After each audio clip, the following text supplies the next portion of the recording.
Osama bin Mohammad बिन अवद bin Laden का जन्म 1957 में रियाद, सऊदी अरब में हुआ था। हालांकि कुछ स्रोत 1958 का उल्लेख करते हैं। उनका जन्म सऊदी अरब के सबसे धनी परिवारों में से एक में हुआ था। उनके पिता मोहम्मद बिन लादेन एक निर्माण व्यवसायी थे, जिन्होंने सऊदी शाही परिवार के साथ घनिष्ठ संबंधों के माध्यम से एक व्यापारिक साम्राज्य बनाया। बिन लादेन परिवार की निर्माण कंपनी ने मक्का और मदीना में इस्लाम के सबसे पवित्र स्थलों के जीर्णोद्धार सहित बड़े-बड़े प्रोजेक्ट्स किए। ओसामा मोहम्मद बिन लादेन की 50 से अधिक संतानों में से एक थे, जिनकी इस्लामी परंपरा के अनुसार कई पत्नियां थीं। उनकी मां आलिया गनीम सीरियाई थीं। अपने माता पिता के तलाक के बाद युवा ओसामा का पालन पोषण एक जटिल पारिवारिक वातावरण में हुआ।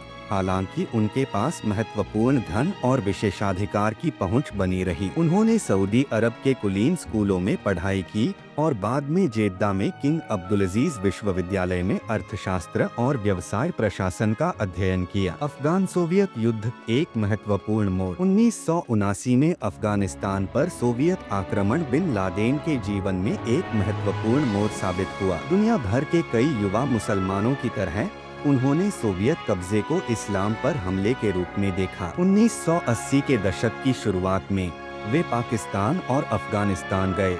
शुरुआत में अफगान शरणार्थियों और प्रतिरोध सेनानियों, जिन्हें मुजाहिदीन के नाम से जाना जाता है, को वित्तीय सहायता और मानवीय सहायता प्रदान करने के लिए बिन लादेन ने अपने पारिवारिक धन और संबंधों का उपयोग करके सोवियतों से लड़ने आए अरब स्वयंसेवकों के लिए गेस्ट हाउस और प्रशिक्षण शिविर स्थापित किए। उन्होंने फिलिस्तीनी विद्वान अब्दुल्ला अज़्ज़ाम के साथ मकतब अल-खिदमत MAK या अफगान सेवा ब्यूरो की स्थापना की। इस संगठन ने हजारों अरब लड़ाकों की भर्ती, प्रशिक्षण और अफगानिस्तान तक परिवहन किया। इस अवधि के दौरान बिन लादेन ने युद्ध का अनुभव प्राप्त किया और मुस्लिम दुनिया भर से समान विचारधारा वाले उग्रवादियों का एक नेटवर्क विकसित किया। अफगान प्रतिरोध को संयुक्त राज्य अमेरिका, पाकिस्तान और सऊदी अरब से पर्याप्त समर्थन मिला, जो शीत युद्ध के दृष्टिकोण से संघर्ष को देख रहे थे। जबकि बिन लादेन के संचालन इस व्यापक समर्थन नेटवर्क के साथ प्रतिच्छेद करते थे,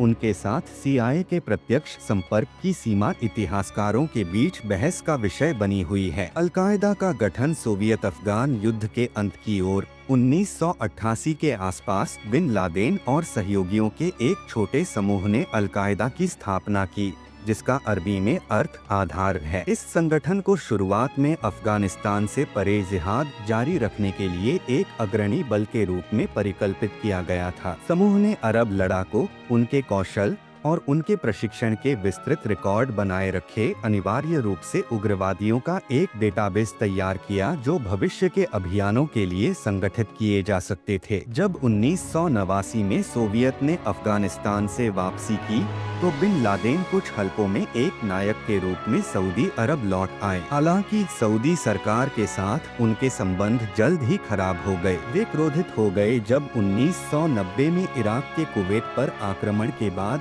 सऊदी अरब ने अमेरिकी सैनिकों को सऊदी भूमि पर तैनात होने की अनुमति दी। बिन लादेन ने इस्लाम के सबसे पवित्र स्थलों के पास गैर मुस्लिम सैन्य बलों की उपस्थिति को एक गहरा उल्लंघन माना। निर्वासन और वृद्धि। सऊदी राजतंत्र और अमेरिकी सैन्य उपस्थिति की बिन लादेन की बढ़ती मुखर आलोचना ने उन्हें अपनी मातृभूमि में अवांछित बना दिया। 1991 में वे सूडान चले गए, जहां हाल ही में एक इस्लामवादी सरकार सत्ता में आई थी। सूडान में अपने 5 वर्षों के दौरान उन्होंने व्यवसाय स्थापित किए, बुनियादी ढांचा बनाया और अल-कायदा के संगठन और विचारधारा का विस्तार किया। समूह ने वैश्विक जिहाद की एक दृष्टि को स्पष्ट करना शुरू किया, जिसे वे दूर के दुश्मन के खिलाफ कहते थे, मुख्य रूप से संयुक्त राज्य अमेरिका और उसके पश्चिमी सहयोगी। अंतर्राष्ट्रीय दबाव में सूडान ने 1996 में बिन लादेन को निष्कासित कर दिया। वे अफगानिस्तान लौट आए, जहां तालिबान आंदोलन ने हाल ही में देश के अधिकांश हिस्से पर नियंत्रण कर लिया था। तालिबान ने अल-कायदा को एक सुरक्षित आश्रय, प्रशिक्षण शिविर और परिचालन स्वतंत्रता प्रदान की। बदले में बिन लादेन ने वित्तीय सहायता प्रदान की और तालिबान सैन्य अभियानों में सहायता के लिए अरब लड़ाके भेजे। युद्ध की घोषणाएं। अगस्त 1996 में बिन लादेन ने अपना पहला फतवा या धार्मिक आदेश जारी किया, जिसमें अरब प्रायद्वीप पर कब्जा करने वाले अमेरिकियों के खिलाफ युद्ध की घोषणा की गई। इस दस्तावेज में उनकी शिकायतों को रेखांकित किया गया, जिसमें सऊदी अरब में अमेरिकी सेनाओं की उपस्थिति, इजराइल के लिए अमेरिकी समर्थन और इराक के खिलाफ प्रतिबंध शामिल थे, जिन्हें वे नागरिक मौतों के लिए जिम्मेदार मानते थे। फरवरी 1998 में बिन लादेन ने यहूदियों और क्रूसेडरों के खिलाफ जिहाद के लिए विश्व इस्लामिक फ्रंट के बैनर तले दूसरा फतवा जारी करके अपनी बयानबाजी को बढ़ा दिया। इस घोषणा में कहा गया था कि अमेरिकियों, नागरिक और सैन्य दोनों को मारना हर मुसलमान का व्यक्तिगत कर्तव्य है जो ऐसा कर सकता है। यह स्पष्ट रूप से नागरिकों को लक्षित करने और अल-कायदा के हिंसक अभियान के अंतर्राष्ट्रीयकरण की ओर एक महत्वपूर्ण बदलाव था। प्रमुख हमले। अल-कायदा के आतंकवाद अभियान में कई विनाशकारी हमले शामिल थे। अगस्त 1998 में केन्या और तंजानिया में अमेरिकी दूतावास बमबारी में 200 से अधिक लोग मारे गए और हजारों घायल हुए। इन समन्वित ट्रक बम हमलों ने अल-कायदा की परिचालन परिष्कार और बड़े पैमाने पर हताहतों को सहने की इच्छा का प्रदर्शन किया, जिसमें कई अफ्रीकी मुसलमान भी शामिल थे। अक्टूबर 2000 में यमन में यूएसएस कोल की बमबारी में 17 अमेरिकी नाविक मारे गए। विस्फोटकों से भरी एक छोटी नाव अदन बंदरगाह में ईंधन भरते समय विध्वंसक के साथ विस्फोटित हो गई। 11 सितंबर 2001 को चरम सीमा आ गई, जब 19 अल-कायदा ऑपरेटिवों ने संयुक्त राज्य अमेरिका में 4 वाणिज्यिक विमानों को हाईजैक कर लिया। 2 विमान न्यूयॉर्क शहर में वर्ल्ड ट्रेड सेंटर टावरों से टकराए, एक अन्य पेंटागन से टकराया और यात्रियों द्वारा विरोध करने के बाद चौथा पेंसिल्वेनिया में दुर्घटनाग्रस्त हो गया। लगभग 3000 लोग हमलों में मारे गए, जो इतिहास में सबसे घातक आतंकवादी हमला बन गया। 9/11 के बाद और खोज। 11 सितंबर के हमलों ने संयुक्त राज्य अमेरिका को आतंकवाद के खिलाफ युद्ध शुरू करने के लिए प्रेरित किया। अक्टूबर 2001 में अमेरिकी और सहयोगी बलों ने अल-कायदा को नष्ट करने और उन्हें आश्रय देने वाली तालिबान सरकार को उखाड़ फेंकने के लिए अफगानिस्तान पर आक्रमण किया। बिन लादेन दिसंबर 2001 में तोरा बोरा की लड़ाई के दौरान पकड़ से बच निकले, अफगानिस्तान और पाकिस्तान के बीच पहाड़ी सीमा क्षेत्र में गायब हो गए। लगभग एक दशक तक बिन लादेन दुनिया के सबसे वांछित भगोड़े बन गए। अमेरिकी सरकार ने उनकी गिरफ्तारी की जानकारी देने के लिए $25 मिलियन का इनाम दिया। इस अवधि के दौरान उन्होंने समय समय पर मीडिया आउटलेट्स के माध्यम से ऑडियो और वीडियो संदेश जारी किए,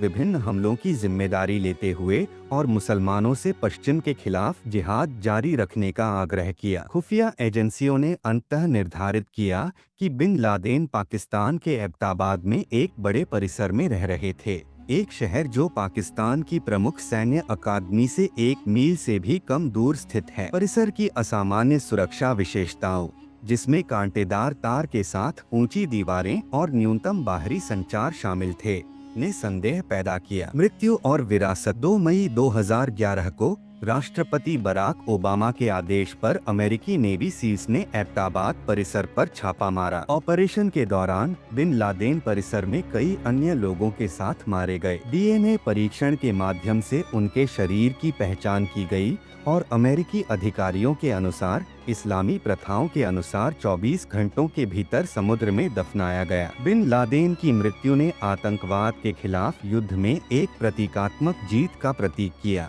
हालांकि अल-कायदा और इसके संबद्ध समूहों ने दुनिया भर में संचालन जारी रखा। उनकी विरासत जटिल है। अनुयायियों के लिए वे एक करिश्माई नेता बने रहे जो पश्चिमी साम्राज्यवाद के खिलाफ खड़े हुए। मुसलमानों और अंतर्राष्ट्रीय समुदाय के विशाल बहुमत के लिए वे एक सामूहिक हत्यारे थे, जिन्होंने निर्दोष नागरिकों के खिलाफ भयानक हिंसा को उचित ठहराने के लिए इस्लामी शिक्षाओं को विकृत किया। उनके द्वारा स्थापित संगठन ने कई सहयोगी समूहों को जन्म दिया और अन्य अतिवादी समूहों को प्रेरित किया। विशेष रूप से इस्लामिक स्टेट। उनके कार्यों के भूराजनीतिक परिणाम, जिसमें अफगानिस्तान और इराक में युद्ध, दुनिया भर में निगरानी और सुरक्षा उपायों का विस्तार और हिंसक अतिवाद की चल रही चुनौती शामिल है, उनकी मृत्यु के एक दशक से अधिक समय बाद भी वैश्विक मामलों को आकार देना जारी रखते हैं। निष्कर्ष, एक धनी सऊदी से दुनिया के सबसे कुख्यात आतंकवादी में ओसामा बिन लादेन का परिवर्तन जटिल कारकों से जुड़ा था। शीत युद्ध, भूराजनीति, धार्मिक व्याख्या, व्यक्तिगत शिकायत और राजनीतिक विचारधारा। उनका जीवन दर्शाता है कि कैसे व्यक्तिगत अभिनेता वैश्विक घटनाओं पर गहरा प्रभाव डाल सकते हैं और कैसे एक क्षेत्र में संघर्ष अंतर्राष्ट्रीय संकटों में बदल सकता है। समकालीन सुरक्षा चुनौतियों और अतिवादी आंदोलनों के चल रहे विकास को समझने के लिए इस इतिहास को समझना आवश्यक है।